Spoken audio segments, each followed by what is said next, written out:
আসসালামু আলাইকুম রহমতুল্লাহি ওবরাকাতুহু। ডিয়ার ভিউয়ার্স, আশা করছি সকলেই ভালো আছেন। আলহামদুলিল্লাহ, আমি অনেক ভালো আছি।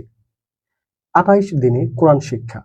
যারা পবিত্র রমজানুল কারিমে পবিত্র রমজানুল কারিমকে পুরোপুরি কাজে লাগাতে চান এবং পবিত্র রমজানুল কারিমের মধ্যে কোরআনুল কারিম সহি শুদ্ধভাবে রিডিং পড়া শিখতে চান, তাদের জন্য আমি একটি কোর্স চালু করেছি, সম্পূর্ণ ফ্রি কোর্স 28 দিনে কোরআন শিক্ষা। আমি আপনাদেরকে 28 দিনে পুরোপুরি কোরআন শিখিয়ে দেব ইনশাল্লাহ। শুধু আমার সাথেই থাকবেন, আমার প্রত্যেকটি ভিডিও দেখবেন এবং চ্যানেলটি সাবস্ক্রাইব করবেন। কোরআন শেখার প্রথম ধাপ হচ্ছে এই ভিডিওটি। আরবি হরফ চেনা, হরফগুলোর সঠিক উচ্চারণ শেখা। দেখুন, আজকে আমরা আরবি হরফগুলো চিনে নেই এবং সঠিক উচ্চারণ জেনে নেই। প্রথমে যে আরবি হরফটি রয়েছে, এই হরফটির নাম হচ্ছে আলিফ। আমি বাংলা উচ্চারণ সহ দিয়ে রেখেছি, দেখেন এই হরফটির নাম হচ্ছে আলিফ। তারপর যে হরফটি বা, দেখেন বা, তা, সা, এই তিনটা হরফ কিন্তু দেখতে একই রকম। হ্যাঁ, তিনটা হরফ দেখতে একই রকম, কিন্তু এই যে ফোঁটাগুলা আছে, এই ফোঁটাগুলা এই হরফগুলোর নাম বদলে দিয়েছে। দেখতে একই রকম হলেও তিনটা কিন্তু তিন হরফ, তিন রকম নাম। এই হরফটার নাম হচ্ছে বা, ব আকার বা, নিচে এক ফোঁটা, বার মতোই দেখতে দুই ফোঁটা। এই হরফের নাম হচ্ছে তা, তার মতোই দেখতে তিন ফোঁটা উপরে। এই হরফটির নাম হচ্ছে সা, খুবই নরম করে সা। আশা করি বুঝতে পেরেছেন। এটা হচ্ছে বা, এক ফোঁটা নিচে, সেই ওই রকমই দেখতে উপরে দুই ফোঁটা তা, আর তার মতোই দেখতে উপরে তিন ফোঁটা। এই হরফের নাম হচ্ছে সা। আলিফ, বা, তা, সা। আচ্ছা, তারপর নিচে যে হরফটি রয়েছে, এই হরফটির নাম হচ্ছে জিম।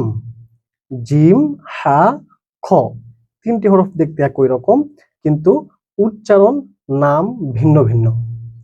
যেমন এই জিমের মধ্যে এক ফোঁটা, এটার নাম হচ্ছে কি জিম।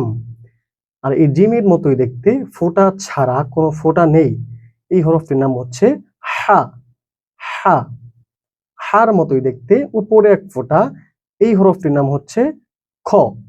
জিম, হা, খ। জিম, হা, খ।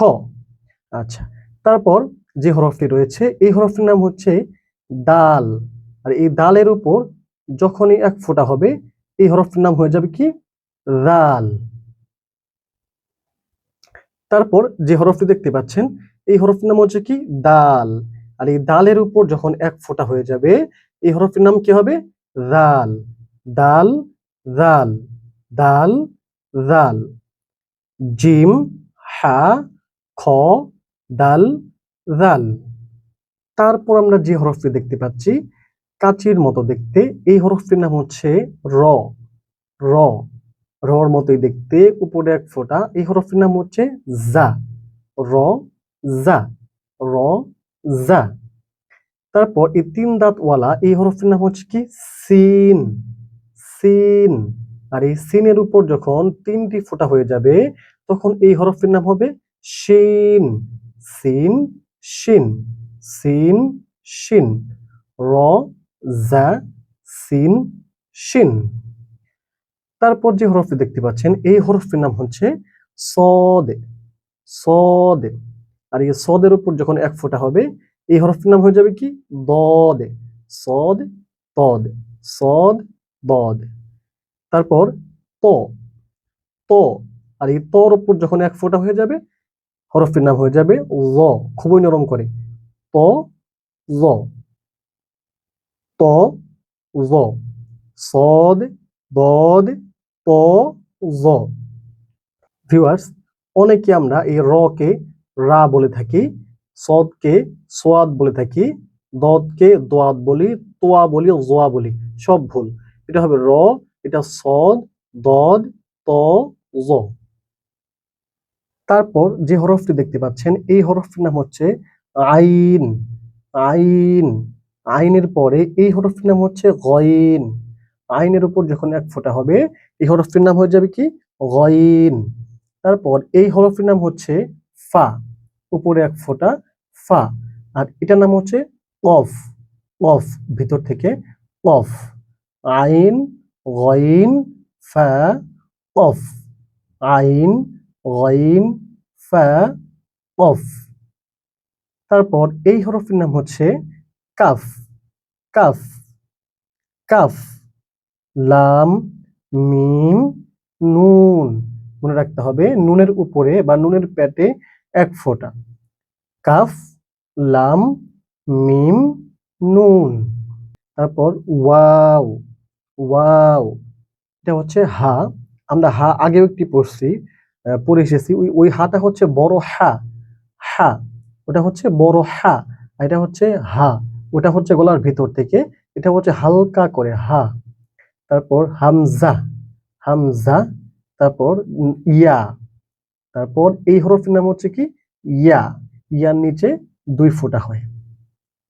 ওয়াও, হা, হামজা, ইয়া। ডিয়ার ভিউয়ার্স, আশা করছি আজকের ভিডিওটি অনেকটাই ভালো লেগেছে। আরবি হরফগুলো চিনতে পেরেছেন। আমরা ধাপে ধাপে 28 দিনে আপনাদেরকে কোরআন শেখাবো ইনশাআল্লাহ। পুরো 28 দিন আমার সাথেই থাকুন। আশা করি পরিপূর্ণভাবে কোরআন শিখতে পারবেন। এবং যেহেতু আমি কোনো কোর্স ফি নিচ্ছি না, সম্পূর্ণ ফ্রিতে শেখাচ্ছি, অবশ্যই আপনি আপনার কোনো বন্ধু বান্ধব বা আত্মীয় স্বজনকে সাজেস্ট করতে পারেন আমার চ্যানেলটি ফ্রিতে কোরআন শেখার জন্য বা দিন প্রচারের উদ্দেশ্যে অবশ্যই শেয়ার করবেন। আপনার একটি শেয়ারের মাধ্যমে যদি কোনো ব্যক্তি পবিত্র কোরআনুল কারীম তেলাওয়াত শিখতে পারেন, অবশ্যই আপনি সারা জীবন সওয়াবের ভাগীদার হবেন। আল্লাহ তাআলা আমাদেরকে কবুল করুন। আসসালামু আলাইকুম ওয়া রাহমাতুল্লাহ।